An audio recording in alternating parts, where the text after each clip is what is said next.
Hoje nós começamos uma nova série chamada Pneuma, reflexões sobre a presença de Deus entre nós. E eu resolvi que nós falaríamos sobre isso esses próximos 3 domingos, porque tem tantas coisas que acontecem em nossas vidas que muitas vezes nos sentimos reféns. Parece tantas vezes que nós estamos presos em algumas realidades que ainda que não deveríamos mais estar presos. E mais, quando falamos a respeito de coisas espirituais, ou o Espírito Santo, ou mais, os dons do Espírito Santo, parecem coisas tão intangíveis, tão mágicas, que muitas vezes parece que não tem serventia nenhuma para a vida real. Sabe, para aquelas discussões que a gente tem com o nosso cônjuge ou com o nosso namorado, ou as brigas que nós enfrentamos nos nossos relacionamentos de trabalho, ou as crises que temos pela inconstância da economia ou pelos problemas políticos que enfrentamos no nosso país. O que é que o Espírito Santo tem a ver com isso? Ou pior, o que é o Espírito Santo? Quem ele é? O que ele faz? Será que ele realmente existe? Então, com todas essas dúvidas e conversando com algumas pessoas, eu cheguei à conclusão, é bom nós falarmos sobre o Espírito Santo. Porque existem duas tendências, basicamente duas tendências no mundo religioso. Uma, negar a existência de qualquer pessoa de Deus que trabalhe nossas vidas intimamente ligadas a nós, e assim estamos todos nós sozinhos, soltos na buraqueira, ao sabor do vento. E aí vamos tateando no escuro, tentando descobrir o caminho correto, e quando descobrimos, somos iluminados. Essa é uma tendência religiosa de se pensar nas coisas espirituais. A outra tendência, nessa normalmente mais cristã, é uma tendência em colocar tudo no Espírito Santo, mas aí parece que somos reféns das ações ou de espíritos malignos, você já ouviu falar neles? Os capetas, capirotos, né? Tinhosos e tudo mais, ou soltos na presença do Espírito. E o Espírito faz coisas interessantes, não faz? Ele faz a gente girar, né? Faz a gente ficar girando, né? O Espírito faz essas coisas, pelo menos em alguns lugares parece que faz. O Espírito faz a gente perder o controle sobre o nosso corpo, e quando alguém assopra, derruba metade da congregação, porque o Espírito tem esse peso. Será? Ou, alguns anos atrás, algumas décadas atrás, o Espírito Santo saiu dando dente de ouro lá no Canadá. Ele era meio que odontólogo e saiu colocando coroa de ouro no dente de muita gente pelo Canadá, e algumas igrejas aqui no Brasil também tiveram este fenômeno espiritual muito relevante para o reino de Deus, de marcar aqueles que são seus com dentes de ouro. Uau! Que utilidade do Santo Espírito. Derrubar pessoas, fazer outros girarem, tirar pessoas do senso comum e do raciocínio lógico e marcar os santos com dentes de ouro. Às vezes me parece que o Espírito Santo no mundo cristão é meio parecido com essa porcariazinha que inventaram. Você viu já um desses em algum lugar? Já? Você sabe o que é? Quem não sabe o que é isso aqui? Você é extraterrestre. Quem não sabe o que é isso é meio que extraterrestre. Isso aqui é um spinner, as crianças sabem, o Lucas sabe, é um spinner. O spinner é uma coisa muito interessante, e é tipo o Espírito Santo. Sabe por quê?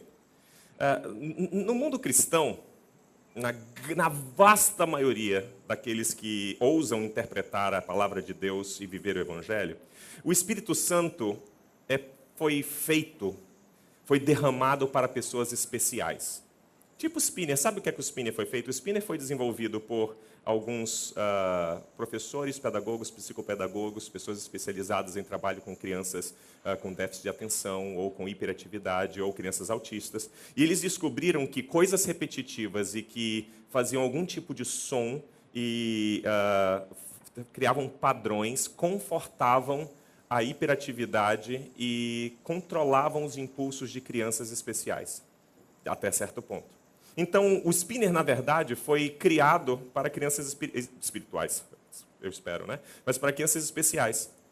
Aí, há certo tempo atrás, há 3 meses, os spinners viraram moda, tipo o Espírito Santo. O Espírito Santo, um tempo atrás, virou moda também, e aí todo mundo corria atrás do Espírito Santo e queria dente de ouro, queria cair no Espírito Santo, recebia o Espírito Santo e saía saltitando e pulando e dançando. Você pode acessar o YouTube e você verá que quando o Espírito Santo vira moda, vira um pandemônio, ou um pandemônio não, um pan espiritual. Porque todo mundo quer, todo mundo busca, existe curso para se chegar ao Espírito Santo. E no YouTube você pode também encontrar alguns tutoriais de como fazer alguns tricks, né? alguns malabarismos com spinner. Tipo, como também tem alguns lugares que podem te ensinar a fazer alguns malabarismos com o Espírito Santo. Com o spinner você pode colocar no nariz, alguns já perderam um olho por isso. Outros você pode colocar no cabelo, outros já engataram o cabelo nele.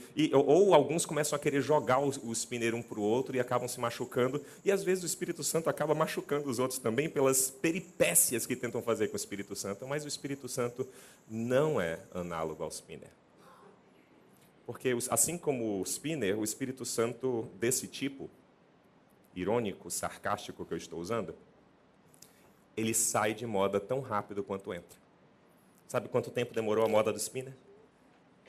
3 semanas. Depois de 3 semanas, os spinners que vocês compraram por R$120 custavam R$10 no camelô. Assim como quando o Espírito Santo sai de moda, a gente não vê resultado nenhum da sua ação, nem na vida dos que se chamam pelo nome de Cristo, e nem na sociedade. Será que nós estamos fadados a ficar nesse ciclo interminável de sermos cheios do Espírito Santo e aí, por causa disso, podermos pular mais alto no palco? Ou será que existe realmente o Espírito que trabalha em nossas vidas e que nos transforma? É sobre isso que nós falaremos. Abra sua Bíblia aí, em João capítulo 14, nós teremos textos, muitos textos, mas todos numa vertente só. Deixa eu falar uma coisa com você antes de entrar no Espírito Santo, alguma coisa sobre a Bíblia.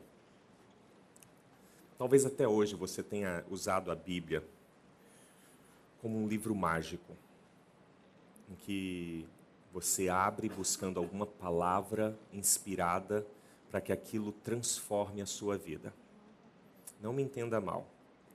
A palavra de Deus é viva e eficaz e ela transforma. Mas ela não transforma como palavras mágicas repetidas por algum mago ou guru para que então você receba uma magia ou alguma coisa assim e a sua vida seja transformada.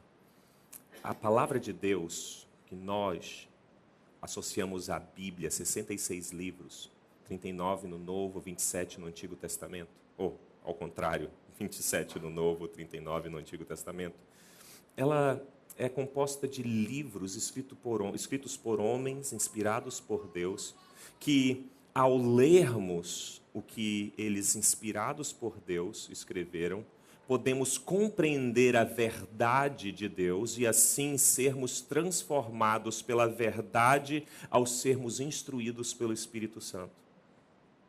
Porque lemos, compreendemos e mudamos.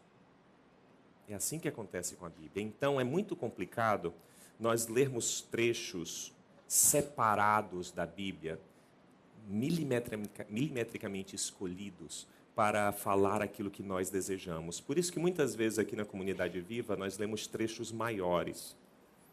E eu até incentivaria você a chegar em casa depois de uma das nossas palestras durante a semana, se você quiser até assista novamente no YouTube ou no Facebook, mas que você volte para a Bíblia e estude, para que você compreenda o que Deus quer nos dizer através de sua palavra.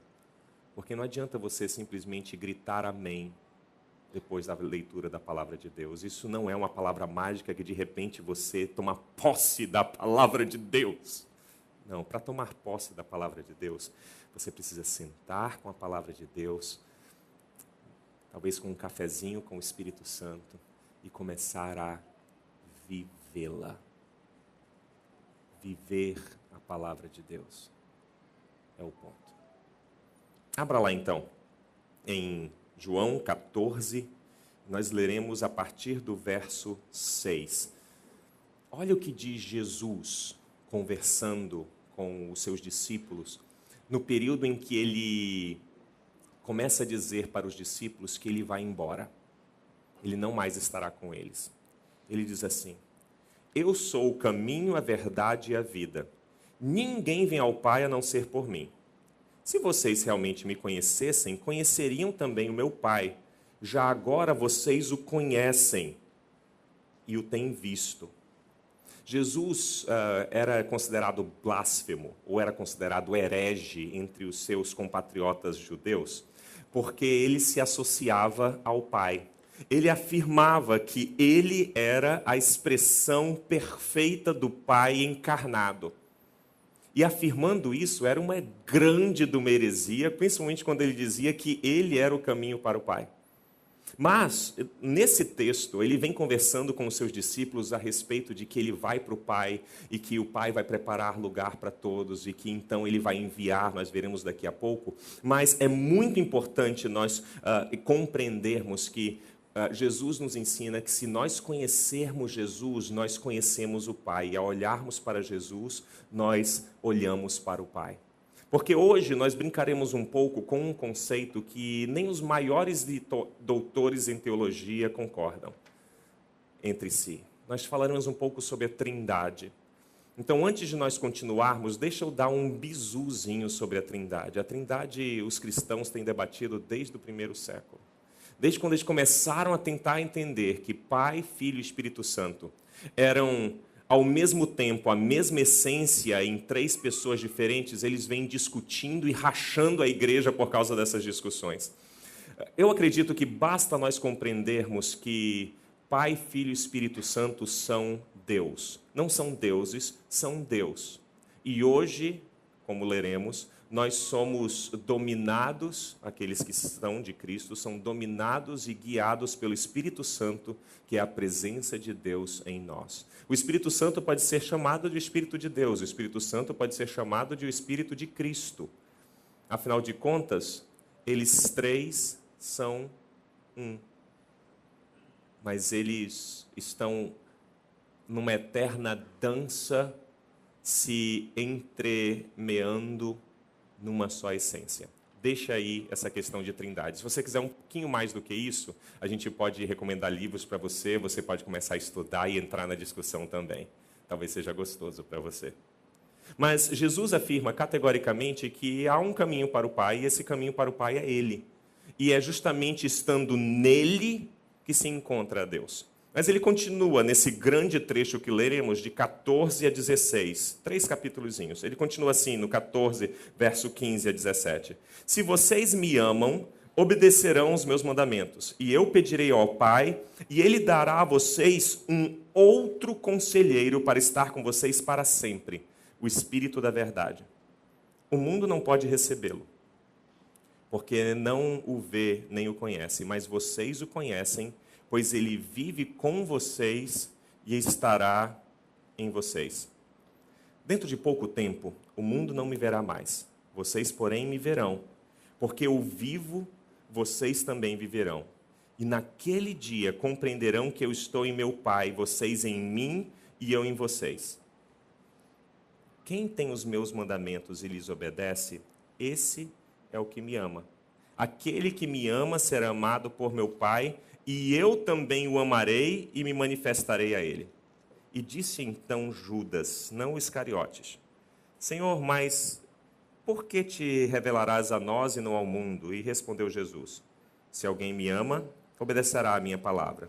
Meu Pai o amará e nós viremos a ele e faremos morada nele. É interessante como o apóstolo João, quando ele trabalha o assunto do Espírito Santo, e é o lugar em todo o Evangelho, note bem, nesse trecho de 14 a 16 de João, do Evangelho de João, é o lugar em todos os 4 evangelhos que mais se fala sobre o Espírito Santo. O lugar em toda a Bíblia que mais se fala sobre o Espírito Santo é claro que é com o apóstolo Paulo. Mas o apóstolo Paulo, que escreveu ali Romanos, 1 e 2 Coríntios, Gálatas, Efésios, Filipenses, Colossenses, 1 e 2 Tessalonicenses, 1 e 2 Timóteo, Tito, Filemão, ele escreveu pra caramba, né? Onde mais se fala sobre o Espírito Santo é com o apóstolo Paulo. Mas tem uma coisa interessante com o apóstolo Paulo. O apóstolo Paulo não fala tanto sobre quem é o Espírito Santo. Ele fala sobre o que o Espírito Santo faz. E então você vai ver lá em Corinto que ele trata de alguns problemas que estão acontecendo em Corinto sobre o que o Espírito Santo faz ou deixa de fazer. Ele fala um pouquinho a respeito do Espírito Santo em Romanos, falando de como o Espírito Santo nos sela com a promessa e tudo mais. Então ele vai trabalhar temas de como o Espírito Santo age, como essa pessoa de Deus age em nós enquanto estamos vivendo. Mas João fala ainda do Espírito Santo, narrando as palavras de Jesus, com o Espírito Santo antes de vir e Jesus prometendo, e assim João nos mostra quem o Espírito Santo é e, de certa forma, como ele atua em nós, para que ele existe, onde ele está conosco. Aí talvez você diga, Winston, mas isso não é meio inútil, porque eu só preciso saber o que ele faz e as coisas práticas, eu não preciso saber quem ele é. Eu acredito que muito do que nós enfrentamos nas besteiras que ouvimos nesse mundo espiritual é porque nós não lemos a Bíblia e não compreendemos quem é o Espírito Santo e o que ele faz. Vocês notaram que nesse primeiro trecho de João 14, Jesus, através da pena de João, nos diz que ele enviaria um conselheiro. Um conselheiro. A palavra, na verdade, para conselheiro, na língua original, em que provavelmente João foi escrito, é paráclito. Você pode falar paráclito? Paráclito. Paráclito é a palavra que era utilizada no mundo grego também para advogado. Era aquele, sabe que às vezes em inglês o advogado é chamado de counselor? É aquele que vai te acompanhar diante do juiz ou te acompanhar diante de alguma pleita que está vindo contra você e que vai instruir também. Este é o paráclito, este é o conselheiro, este é aquele que está ao lado de, trabalhando em prol de. Esse é o que é prometido por Jesus e enviado pelo Pai e pelo Filho para que em nós possamos ter ainda a vida de Deus conosco. Você lembra ali no profeta Joel, no finalzinho do capítulo 2, Joel 2, 28. Quem é rato de igreja e lembra o que diz em Joel 2, 28? Naquele dia... Ninguém? Joel 2, 28. Alguém levantou a mão? Não, só se mexeu. Diz que chegaria um dia em que o Espírito de Deus seria derramado sobre toda a carne. E aí os velhos teriam sonhos, os jovens teriam visões. E até sobre servos e servas estaria o Espírito de Deus. É engraçado que essa profecia se cumpre na presença do Espírito Santo, porque, note, desde o início da criação, Deus vem falando que Ele quer habitar entre o seu povo. Parece haver uma demanda no coração de Deus. Eu sei que isso é estranho de falar, porque que demanda pode existir no coração de um ser perfeito como Deus? Mas parece que Deus, desde a criação, quer conviver com o ser humano. Parece, inclusive, que a razão pela qual Deus cria é para que ele tenha esse relacionamento com a sua criação.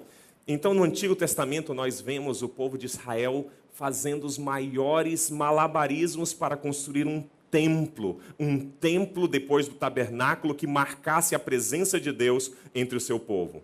E então, quando eles queriam interagir com Deus, eles iam até um sacerdote. E junto com esse sacerdote, o sacerdote tratava das coisas do povo com Deus. E existia um certo relacionamento entre o povo e Deus através desse templo, dos sacrifícios, de toda a parafernália religiosa e desses sacerdotes. E aí chega Jesus dizendo que ele destruiria o templo em 3 dias, em 3 dias reconstruiria, e passou a caminhar com o povo, e ele é chamado de o Emanuel, Deus conosco. Não mais Deus está num templo distante de nós, com um certo sistema para que cheguemos a Ele, mas agora Deus está caminhando entre o seu povo como homem.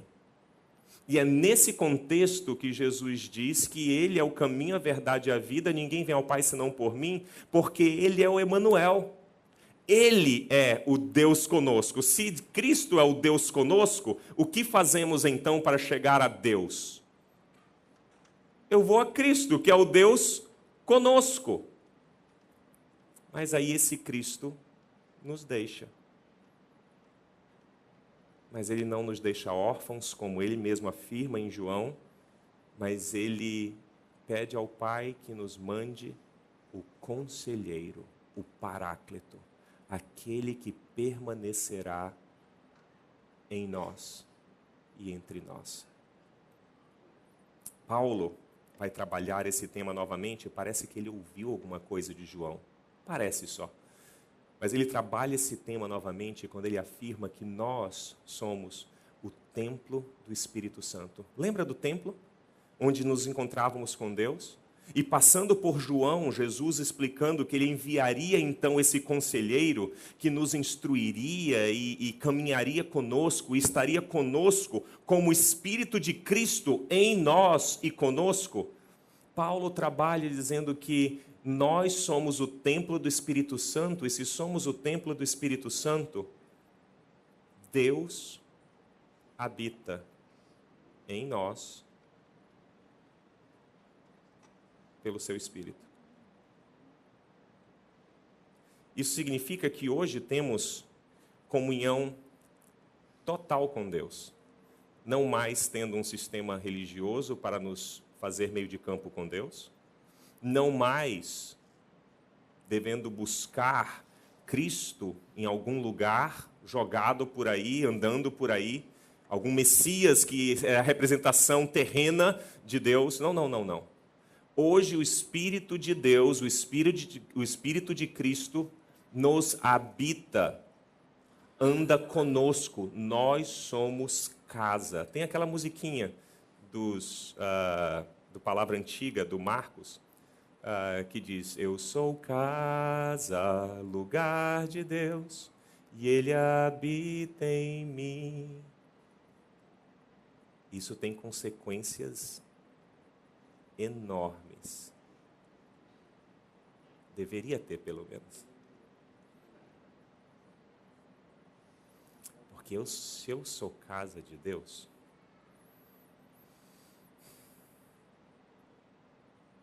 há certas coisas que não podem existir em mim e outras que precisam existir em mim. Você nota que, nesses primeiros trechos que lemos, uma coisa que Jesus fala muito é que aquele que me ama guarda os meus mandamentos. Você notou isso? Você leu comigo a Bíblia? Ele, por 2 vezes só nesse trecho, ele afirma que aquele que me ama guarda os meus mandamentos. Nós falamos sobre isso recentemente aqui na Comunidade Viva. Tantas vezes aqui na Comunidade Viva nós confundimos graça com libertinagem. Nós confundimos que, como Deus aceita qualquer pecador vagabundo como eu e você, nós travestimos essa mensagem de graça para com uma mensagem de libertinagem, em que, não, como Deus é um Deus gracioso, Deus aceita qualquer porcaria, Deus vai me aceitar, e não só me aceitar, mas que bom, eu do jeito que estou salvo. E essa é parte da verdade. Mas, se Deus habita em nós através do seu Espírito, nós temos contato direto com o Pai, isso precisa nos transformar. E olha que domingo passado eu sei que o Jonatas falou sobre arrependimento. Eu não vou falar de novo o que ele disse. Mas é impossível sermos habitados por Deus e sermos casa de Deus, sermos templo do Espírito Santo e não sermos afetados por isso. E olha que o afetar não é girar.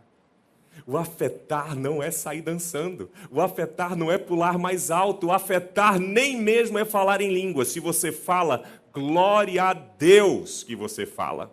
Mas como Paulo, eu preciso afirmar: parabéns. Se a atividade de Deus na sua vida se resume a línguas que você repete, mas não afeta o seu caráter, não afeta a sua sexualidade, não afeta os seus relacionamentos, não afeta como você interage com outras pessoas, ou até mesmo com Deus, tendo-o como Senhor, eu questiono o Espírito que habita em você. É incompatível. Porque se o Espírito habita em nós, e nós somos o seu templo, isso precisa nos mudar. E olha como ele diz ali no 22 e 23 no final: se alguém me ama, obedecerá a minha palavra. Meu Pai amará, e nós viremos e o quê? Fala com vontade. E nós viremos e faremos morada nele. Olha o que, cara, olha o que Jesus, olha a blasfêmia que Jesus fala para muitos de vocês. Ele diz que se nós o obedecermos é porque nós somos habitados por Pai, Filho e Espírito Santo. Eles farão morada em nós. Nós teremos o seu caráter porque eles habitam em nós. Você lembra como se falava no Antigo Testamento a respeito do templo? O templo tinha características milimetricamente ajustadas. Os materiais que eram usados para o templo. Aqueles que podiam entrar no templo. E mais, no Santo dos Santos entrava só quem? Só o sumo sacerdote num dia especial. E antes de entrar, ele fazia sacrifício pela sua vida, para então poder entrar no Santo dos Santos e não ser consumido. E agora o Todo-Poderoso habita em você. Aleluia. Eu espero que seja amém mesmo. Amém. Mas o Espírito Santo habita em você e você continua vivendo como vive. E eu fico abismado de como Deus não nos consome. Ou Ele não habita em nós. Você vê como é drástico isso? Como sim temos o Paráclito, o Conselheiro, enviado por Deus, e já veremos outras características dele. Mas se esse Paráclito, esse Conselheiro, que está em nós, como Jesus estava encarnado, e era o Emanuel, o Deus conosco, como Deus um dia estava ali no templo e era associado pelos humanos, pelos judeus, de que a presença, a glória de Deus enchia o templo. E levando novamente a Isaías 6, lembra da experiência de adoração de Isaías? Ele chega no templo, no ano que morreu o rei Uzias, e ele tem uma experiência, assim, indizível com Deus. E a experiência dele foi tão forte que, imediatamente, ao sentir a presença de Deus, ele diz: ai, eu sou um homem de lábios impuros e habito no meio de um povo de impuros lábios. O que ele está dizendo é: ferrou. Ferrou. Eu estou na presença de Deus e eu sou pecador. E aí o Deus gracioso e misericordioso envia um de seus anjos com uma tenaz, com uma brasa viva, toca os seus lábios, simbolicamente purificando os seus lábios. E aí Deus diz: a quem enviarei? E é só então o profeta Isaías diz: eis-me aqui, envia-me a mim. Lembre dessa ilustração de Isaías. Continue a ler comigo. Ali em verso 14, 24. Aquele que não me ama, não obedece às minhas palavras. Eu não tenho como não reforçar isso cada vez mais. Sabe qual é o maior sinal de você amar a Deus? Obedecê-lo. Muitos lugares remetem Jesus a um conceito de salvação. Aceite Jesus e seja salvo e vá para o céu. O Evangelho é isso e mais um pouco. Aceitar Jesus da forma como o povo fala por aí, deveria dizer tomar Jesus como Senhor da sua vida. Ponto. Porque como Salvador faz 2000 anos que ele derramou o sangue por toda a humanidade. Sabe como é que você é salvo? Você o torna Senhor de sua vida. Pô, Winston, mas tem certas coisas que ele pede que são impossíveis. São impossíveis. Por isso que você é totalmente dependente do Espírito Santo em você. Porque aquele que não me ama não obedece às minhas palavras. E estas palavras que vocês estão ouvindo não são minhas, são do meu Pai que me enviou. Continua lendo comigo a partir do, acho que é verso 25, é isso? Tudo isso eu tenho dito, enquanto ainda estou com vocês, mas o conselheiro, o paráclito, o advogado, o Espírito Santo, que o Pai enviará em meu nome, ensinará a vocês todas as coisas e fará vocês lembrarem de tudo o que eu disse. Olha como está começando a abrir o céu. As nuvens estão começando a ir embora. O que é que o Espírito Santo faz? O que é que esse paráclito faz? O que é que esse Espírito da verdade faz, enviado por Deus? Ele ensinará a vocês todas as coisas e fará vocês lembrarem tudo o que eu disse. Você está vendo o que é que o Espírito Santo faz? Lembra que quem ama a Deus obedece? E aquele que me ama será amado por meu Pai e nós moraremos nele. Nós acabamos de ler isso, atente bem para onde nós estamos indo. Nós vamos construir isso aqui até o final. Se aquele que ama a Deus é aquele que obedece, o Espírito Santo é aquele que continua a nos ensinar e a nos lembrar dos ensinos de Cristo. Esse é o Espírito Santo. Está vendo como o conceito de ficar girando no Espírito não tem nada a ver com o Espírito Santo? Dançar no Espírito não tem nada a ver com o Espírito Santo. As religiões animistas se dançam exatamente igual. Sabia? Você sabia que cair no Espírito é a mesma coisa que acontece nas religiões animistas e pagãs?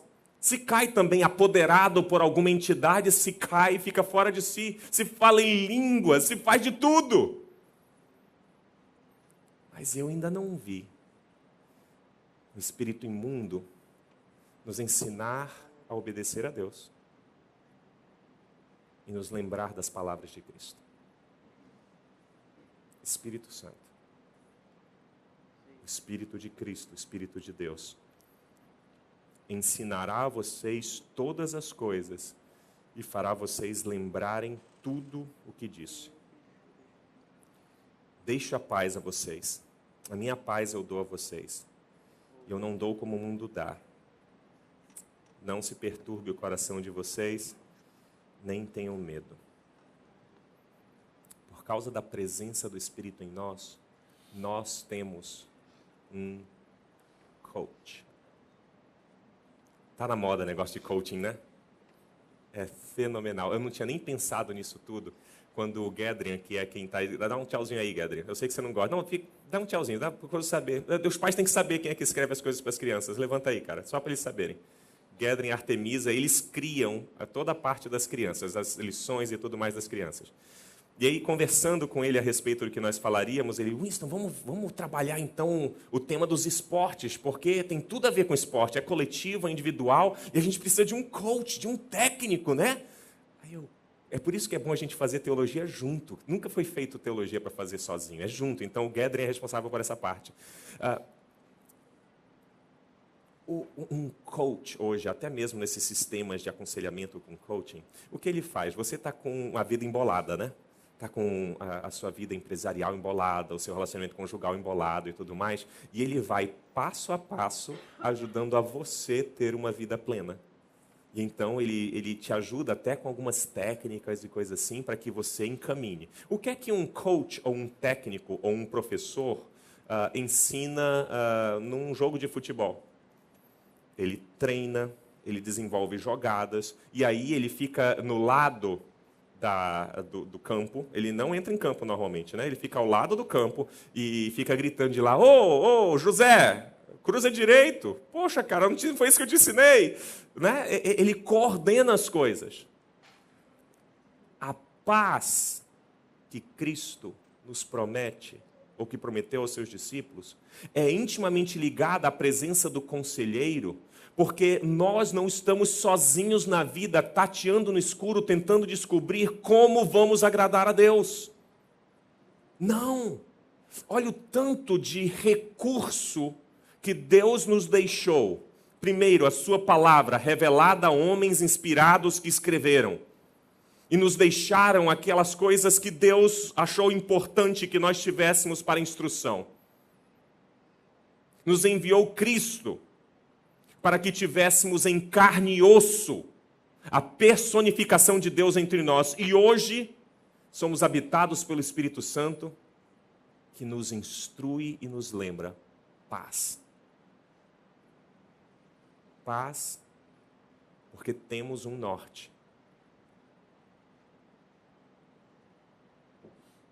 Nós temos uma bússola. A bússola traz paz. Já andou no mato?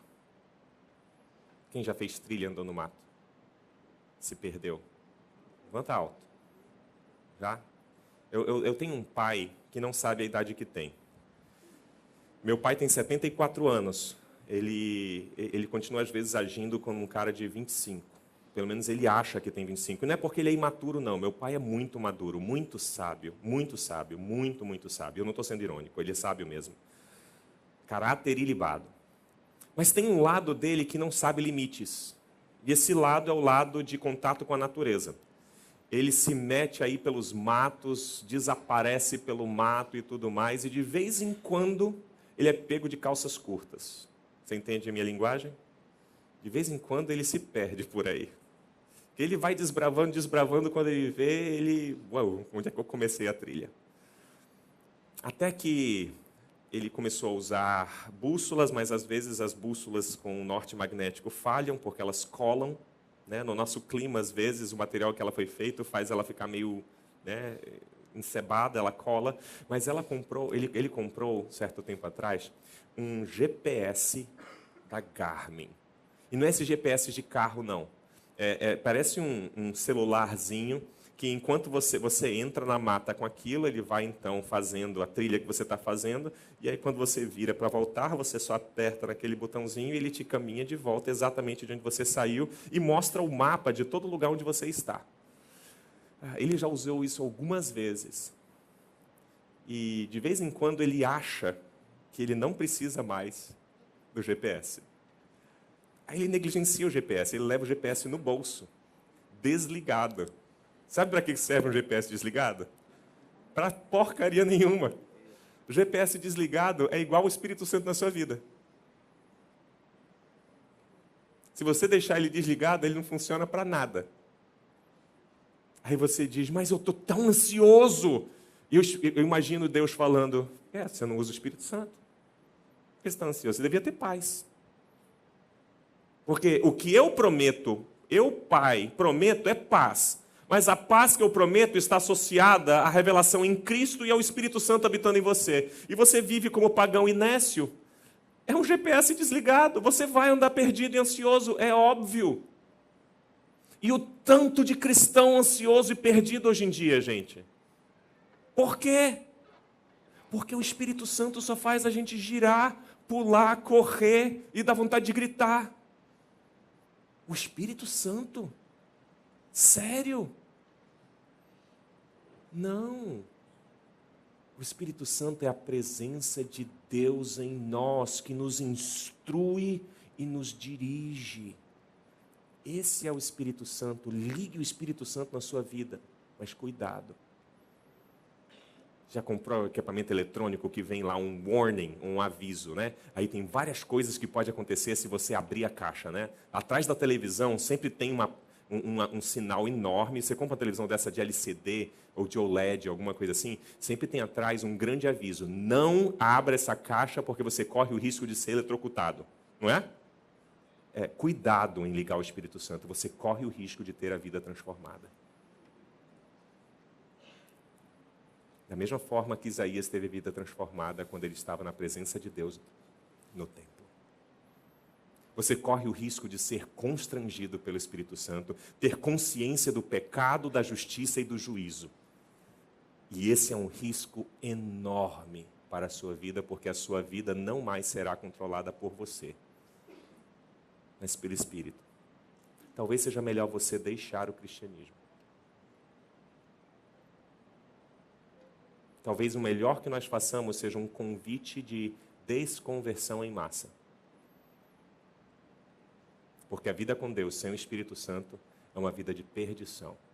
Pior, é uma vida de inoculação contra o Evangelho.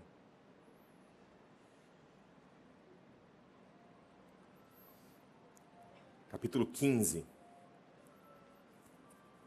O apóstolo João continua a narrar as palavras de Jesus. Lembrem, ele começa dizendo que ele é o caminho, a verdade e a vida. Lembrem 14, no início, 14:6. Eu sou o caminho, a verdade e a vida, ninguém vem ao Pai senão por mim. Ele começa a falar então com os discípulos que ele vai embora. O discípulo diz, mas como que tu vais embora? Não dá para tu ir embora. Ele fala, não, mas eu deixarei o Consolador. O Pai vai enviar o Consolador e o Consolador vai lembrar vocês da minha palavra e vai continuar a ensinar. Estão comigo? Legal. Aí o que ele diz? Eu sou a videira verdadeira. Ou melhor, eu sou a videira, vocês são os ramos. Se alguém permanecer em mim e eu nele, esse dará fruto. Pois sem mim vocês não podem fazer coisa alguma. Como o Pai me amou, assim eu os amei. Permaneçam no meu amor. Se vocês obedecerem aos meus mandamentos, permanecerão no meu amor. Assim como eu tenho obedecido aos mandamentos do meu Pai, e em seu amor permaneço. É interessante que Jesus afirma que sem mim nada podeis fazer no momento em que ele está indo embora. Ele está dizendo para os discípulos dele, olha gente, a gente vai se despedir. Eu vim fazer o que eu fiz. Daqui a pouco eu vou morrer. E eu não mais estarei com vocês para continuar instruindo. Eu não mais estarei com vocês para continuar guiando. Então virá um Consolador. E ele continuará a fazer exatamente o que eu faço. E eu sou a videira, vocês são os ramos, vocês não têm como viver sem mim. Não há como viver sem o Espírito em nós. Jesus aqui não está falando somente a respeito dele, mas a respeito do Espírito dele que ele deixaria conosco, que seria enviado pelo Pai. O Espírito de Cristo, o Espírito de Deus, o Espírito Santo, são todos a mesma pessoa que habita nos seus, ligando-os a Deus, e permanece e possibilita então que aqueles que são dele sejam nutridos por ele e possam viver. Porque se não estivermos ligados a Deus, nós não temos vida. Porque nós temos vida nele. Olha como ele continua no 15:26. Quando vier o conselheiro que eu enviarei a vocês da parte do Pai, o Espírito da verdade que provém do Pai, ele testemunhará a meu respeito. E vocês também testemunharão, pois estão comigo desde o princípio, falando com os seus discípulos. É interessante que o Espírito vem então para testemunhar a respeito de quem? De Cristo, pode dizer. O Espírito Santo vem para mostrar, esse é o Cristo, este é o Messias. A ele ouvi. Esse é o que nos instrui. A função do Espírito Santo é nos levar a Deus. Novamente, o Espírito Santo não tem a função de nos fazer girar, não tem a função de nos fazer perder a cabeça, não tem a função de nos fazer flutuar no Espírito, ou pegar asas e voar no Espírito. Não. Sabe o que o Espírito Santo faz? Nos leva a Deus. Ele é uma testemunha de Cristo em nós, para que nós testemunhemos de Cristo. Sejamos testemunhas dele. Vamos para o 16? 16:1. Jesus diz, eu tenho dito tudo isso para que vocês não venham a tropeçar. Ler a Bíblia é difícil, gente? Sério, seja sincero comigo, é difícil ler a Bíblia? Porque, sério, se você sabe português, se você sabe ler, eu não estou querendo chamar você de analfabeto, mas se for, a gente ajuda. Mas se você sabe o mínimo de português, você entende a Bíblia. Basta ler como um livro, não como o livro de Harry Potter. Sabe aqueles livros de magia que você lê aquele trecho e fala, agora eu senti o Espírito Santo. Me perdoe a ironia. Mas é que a Bíblia é tão clara. A Bíblia diz coisas óbvias. Jesus diz, eu tenho dito tudo isso para que vocês não venham a tropeçar. Olha a linha comigo. Vamos voltar para a linha. Eu sou o caminho, a verdade e a vida, ninguém vem ao Pai senão por mim. Eu vou enviar o Espírito Santo, o Paráclito, o Conselheiro, para que ele ensine a vocês e lembre do que eu ensinei. E eu faço isso para que vocês tenham paz. Porque eu continuarei com vocês, pelo meu Espírito. E eu digo isso tudo a vocês, para que vocês não tropecem. Aí tem uma musiquinha do capeta que a gente canta nas igrejas. Inspirada pelo diabo.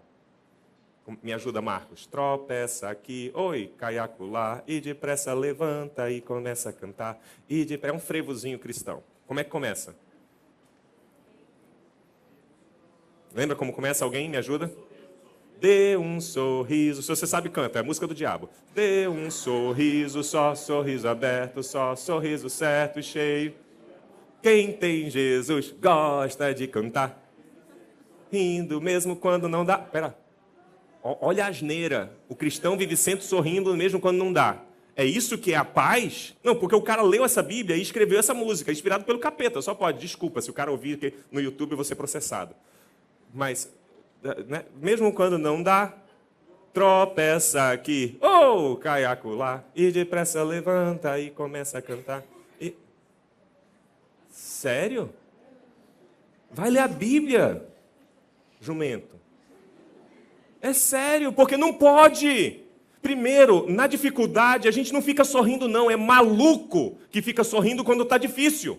É doido.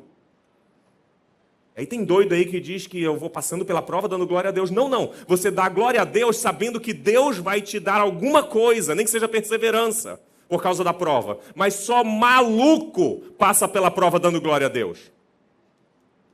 Gente sã da cabeça não faz isso, porque a prova dói. Então não seja burro, não seja maluco. Quando você está passando pela prova, confie em Deus. Mas dê glória a Deus no final da prova. Mesmo quando Ele disser, a minha graça te basta. Mas não fale asneira. E muito mais, não venha dizer que o Espírito Santo é aquele que te ajuda a escorregar e ficar tudo bem. Não. Sabe o que é que o Espírito Santo faz quando você escorrega? Você vai ver daqui a pouco. Ele te dá convicção de erro, nojo, ojeriza. Esse é o Espírito Santo. Então, se você, quando cai, você não tem nojo e ojeriza, tem alguma coisa errada na tua transmissão entre o Espírito Santo e você. Talvez seja melhor deixar o cristianismo. 16:5. Quando ele vier, olha lá. Quando o Espírito Santo vier, convencerá o mundo do pecado, da justiça e do juízo. Olha o que o Espírito Santo faz. Ele convence o mundo do pecado, da justiça e do juízo. E Jesus ainda explica mais. Do pecado porque os homens não creem em mim. Portanto, pecado capital, não confiar em Jesus Cristo. Pela palavra do próprio Jesus. Não fique com raiva de mim, fique com raiva com ele, se entenda com ele. Convence da justiça, porque vou para o Pai e vocês não me verão mais. E do juízo, porque o príncipe deste mundo já está condenado. A justiça é a retidão.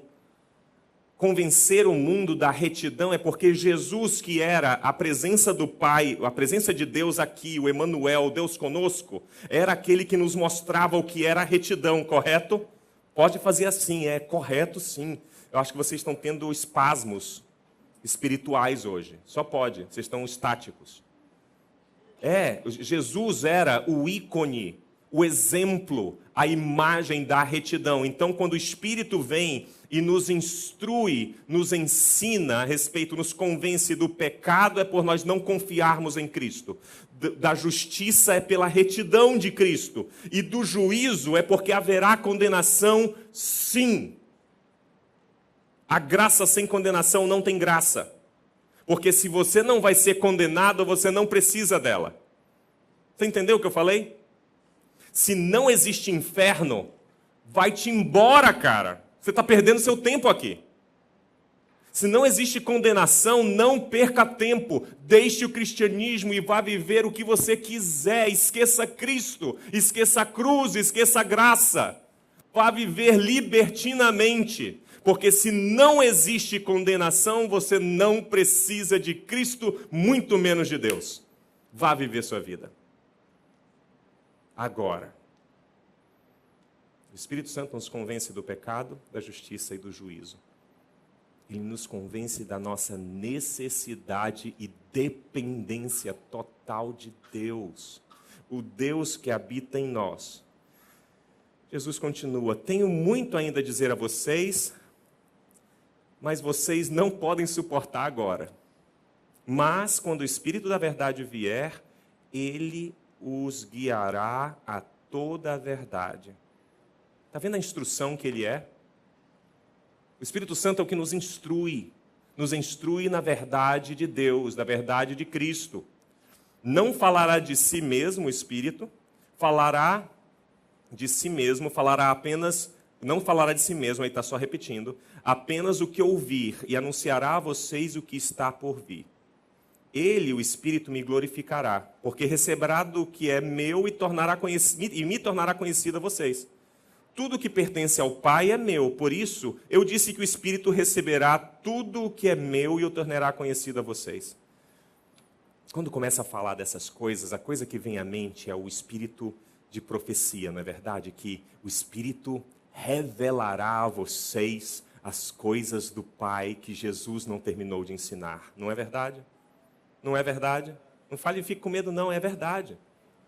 Agora nós precisamos ir para o Antigo Testamento e entender o espírito de profecia do Antigo Testamento. Sabe o que era o espírito de profecia? Todos, sem exceção, absolutamente todos os profetas do Antigo Testamento. Sabe como eles agiam? Eles não falavam sobre oráculos do futuro, como hoje os profetas querem fazer. Sabe o que é que os antigos profetas faziam? Eles olhavam para o que Deus já havia instruído ao seu povo e dizia: povo, vocês não estão seguindo, vai dar pau.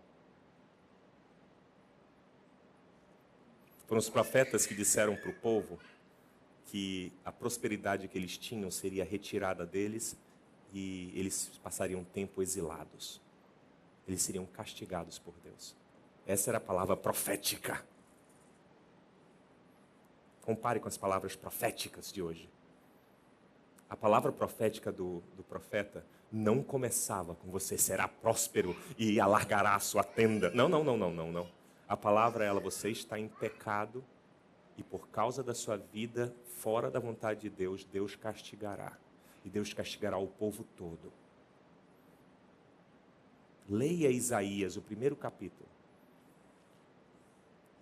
Leia os profetas menores e veja como os profetas chamavam o povo de Israel como prostituta, distante da vontade de Deus. Essa era a profecia deles. Mas no fim, o profeta normalmente terminava: mas Deus, que é misericordioso, um dia restaurará o seu povo.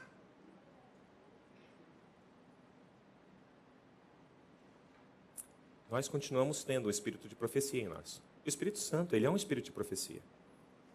É um espírito que nos convence do pecado, da justiça e do juízo. E nos diz: você não está vivendo de acordo com a vontade do seu Senhor. Vai dar pau. Arrependa-se. Viva. Viva de acordo com a vontade de Deus. Profecia é isso. Olhar a realidade da vida de um indivíduo, colocar neste indivíduo a consciência de pecaminosidade e auxiliá-lo ao arrependimento, mudança de vida e auxiliá-lo na santificação, que é a transformação do que você era para o que Deus quer que você seja. Receba essa profecia na sua vida. Amém. Eu espero que você venha realmente compreender a profundidade da vontade de Deus na sua vida, de você não ser mais quem é, mas ser aquilo que Ele deseja que você seja, por Ele ser seu Senhor. Isso é trabalho do Espírito profético em você. O resto é profetada. O resto é balela. O Espírito Santo é um espírito de salvação. Porque o Espírito Santo é o Espírito que revela Cristo. Lembra como nós começamos esta palestra? Eu sou o caminho, a verdade e a vida. Ninguém vem ao Pai senão por mim. E é o Espírito que nos instrui acerca de Cristo. Logo, nós temos o Espírito de salvação. O Espírito é profético e o Espírito também é soteriológico. É uma palavra feia para o Espírito de salvação. O Espírito que nos leva a Cristo. Mas esse Espírito é um Espírito de missão. Porque uma vez habitados por esse Espírito, nós passamos a ter a mesma missão que o Espírito tem. A missão de inspirar, de revelar Jesus, de levar pessoas a conhecerem a Ele.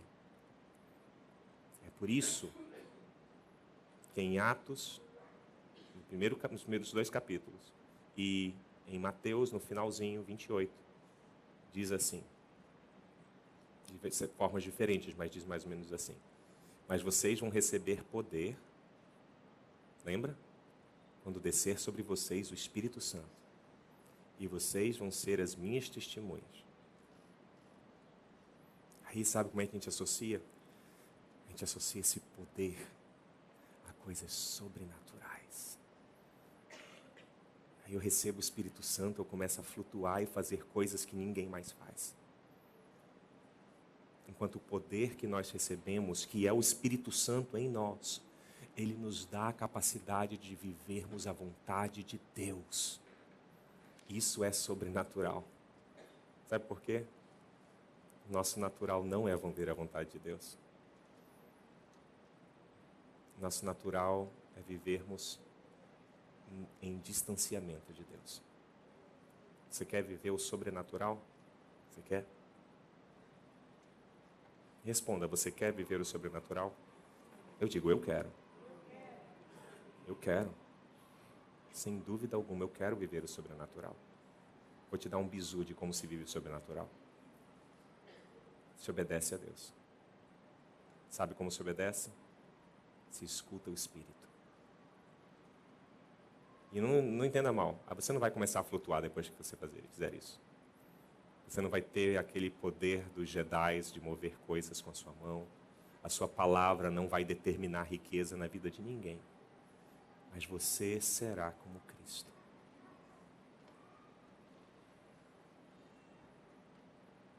Romanos 8:28 diz que todas as coisas contribuem para o bem daqueles que amam a Deus e são chamados de acordo com o seu propósito. E o propósito de Deus no versículo 29 e 30 é que sejamos encontrados à semelhança de Cristo, moldados. Quem hoje brinca de massinha é o Espírito Santo. Ele nos molda, Ele nos convence do pecado, da justiça e do juízo. Ele nos instrui nas palavras de Jesus. Ele nos revela quem Jesus é. E Ele finalmente nos dá o poder, ou Ele é o poder para que nós cumpramos a missão de Deus.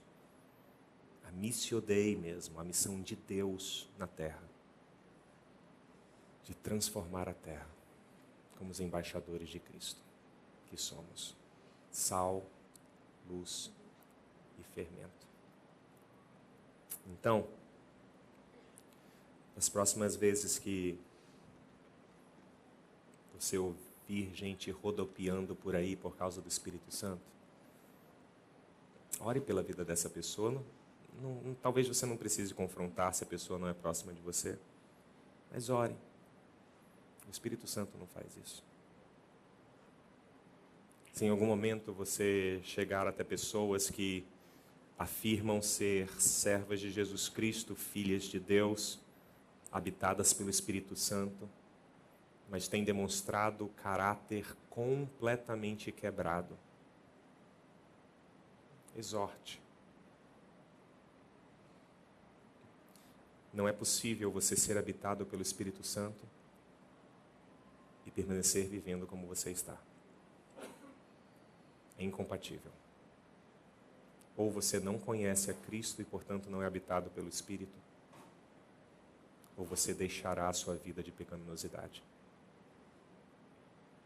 Essa musiquinha que nós cantamos, tropeça aqui ou cai acolá e depressa levanta e começa a cantar, é uma música inspirada por diabo. Você vai cair, mas a queda não é uma brincadeira. Eu falo como alguém que cai. A queda não é um tropeçozinho, tropeça aqui, oi, cai acolá e depressa levanta e começa a cantar. Da minha última queda, demorou 10 anos para que eu viesse a não mais mancar pela queda.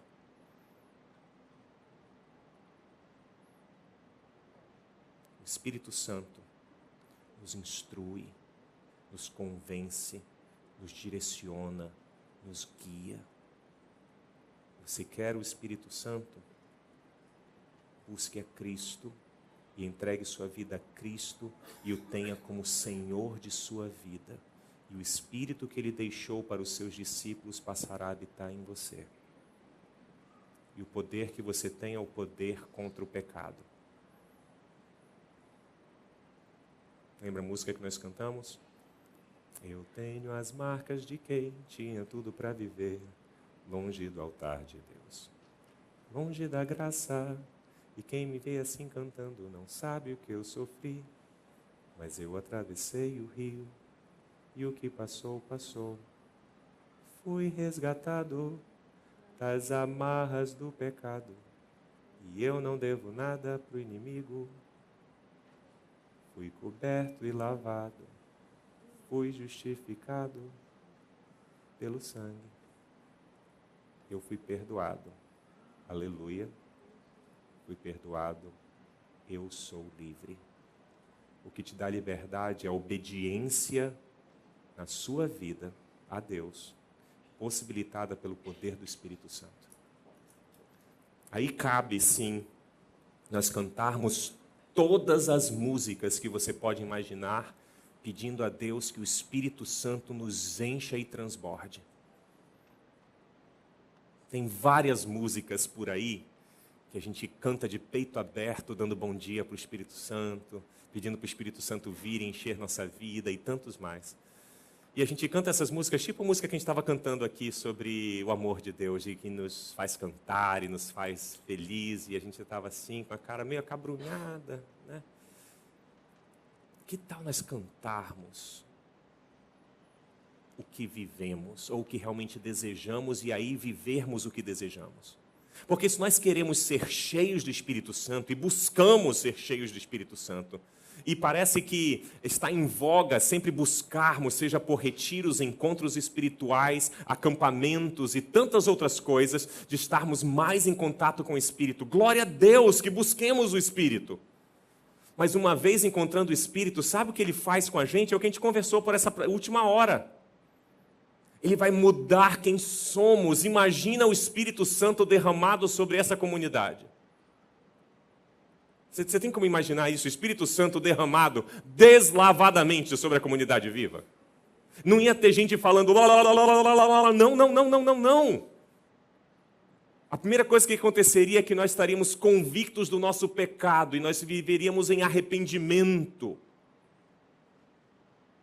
E aí teríamos plena consciência da vontade de Deus em nossas vidas e buscaríamos cumprir a missão dele. O derramar do Espírito Santo sobre uma igreja faz isso. Você quer um reavivamento? É isso que várias igrejas buscam, né? Não, nós precisamos um reavivamento. Nós precisamos ser avivados. E aí o avivamento é cantar mais alto e ter uns instrumentos até 180 decibéis. Não, isso não é avivamento. Sabe o que é avivamento? O avivamento começa assim com os joelhos dobrados, mas depois com as pernas andando para onde Deus quer que nós cheguemos e façamos a vontade dele. Você quer o Espírito Santo? Eu acho que ele já habita em você. Que tal você viver o que ele chama você a viver? porque Ele nos convence do pecado. Ele nos mostra a vontade de Deus. Ele nos instrui. Talvez seja a hora de você começar a ouvi-lo, porque falando Ele está. Nós vamos orar cantando uma música nova. Portanto, antes de nós orarmos, o grupo de adoração vai orar antes de nós, nos instruindo e nos ensinando essa música. Preste atenção na letra da música, que talvez você não queira cantar, uma vez que você entenda a música. Talvez sejam palavras que você não quer que saiam da sua boca. Mas eu espero que sejam palavras que você realmente tem intenção de cantar. Então atente muito bem para a primeira vez que eles cantarem, e logo depois nós cantaremos com eles.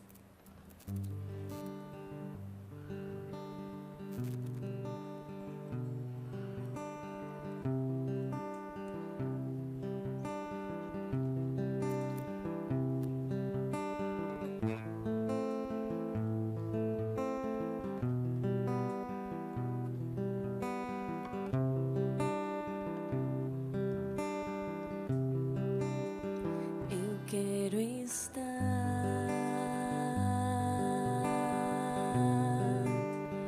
nesse lugar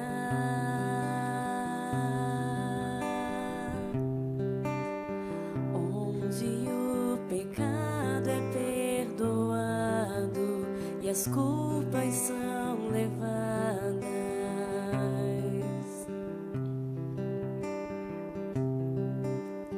Eu quero estar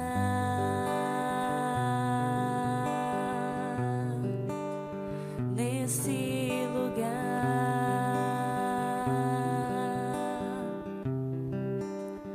onde o amor não se esfrie e o fogo não se apague.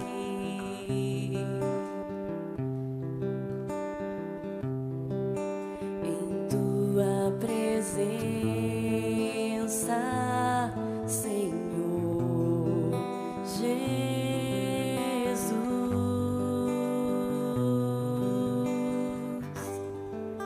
em tua presença, Senhor Jesus,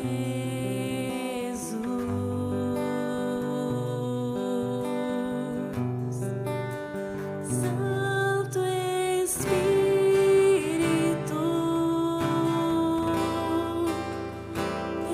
eu me rendo ao teu agir. Meu anseio é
tenho um desafio para você esta manhã.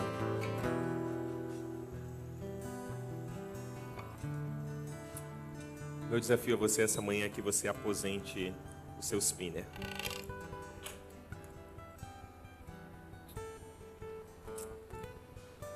Tantos de nós temos feito a presença de Deus em nossas vidas nada mais que um bibelô, um spinner. Feito para pessoas especiais ou partes de uma moda, ou uma coisa que permite que nós façamos alguns truques, que tenhamos alguns passes de mágica e que possamos então, com esses passes de mágica, nos destacarmos em algum lugar da sociedade, normalmente nas igrejas. Meu desafio a você é que você aposente por completo esse spinner. Mas que você, ao aposentar esse spinner, que você finalmente se entregue à soberania de Deus e ouça o Espírito Santo que habita em você. Inicialmente será doloroso, porque é. Mas você não precisa continuar vivendo como você está. Eu vou usar até o jargão de uma outra igreja. Pare de sofrer. Você não precisa mais viver assim. Porque o Espírito Santo está em você, se você conhece a Cristo e se Jesus é seu Senhor.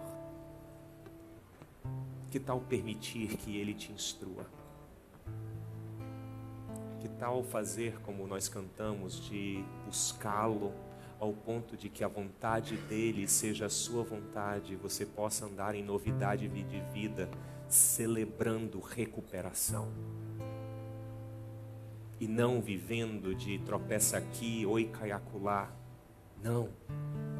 Você consegue imaginar como seria a sua vida se você não mais fosse dependente disso que hoje você é? Mas que você fosse dependente de Deus. Dependente da ação do Espírito Santo na sua vida.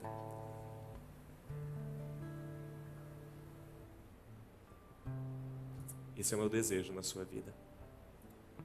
Eu espero que seja o seu para a sua vida. Para isso, renda-se à vontade de Deus. Busque conhecer a vontade de Deus. Para isso você vai ter que começar a desenvolver um relacionamento com Ele, um relacionamento de amor, de conhecer a vontade dEle. Isso vai fazer com que você tenha que estudar a sua palavra e que, conhecendo a sua palavra, você seja moldado por ela e passe a viver por ela, porque o poder você tem, o poder se chama Espírito Santo, o poder para viver a vontade de Deus. Você pode viver a vontade de Deus, você pode, mas Deus precisa deixar de ser um spinner na sua vida. Passar a ser o seu Senhor. Você ora comigo? Pai, a Tua palavra nos confronta de uma forma tão clara que ao sairmos hoje teremos que tomar algumas decisões. Teremos que tomar a decisão de termos como Senhor de nossas vidas e atentarmos para a instrução do Teu Filho revelada pelo Espírito Santo. Pai, eu acredito que o nosso pedido esta manhã é que o Teu Espírito Santo seja barulhento em nossas vidas. Que Teu Espírito faça tanto barulho em nosso ser, que seja insuportável continuar a vivermos como vivemos.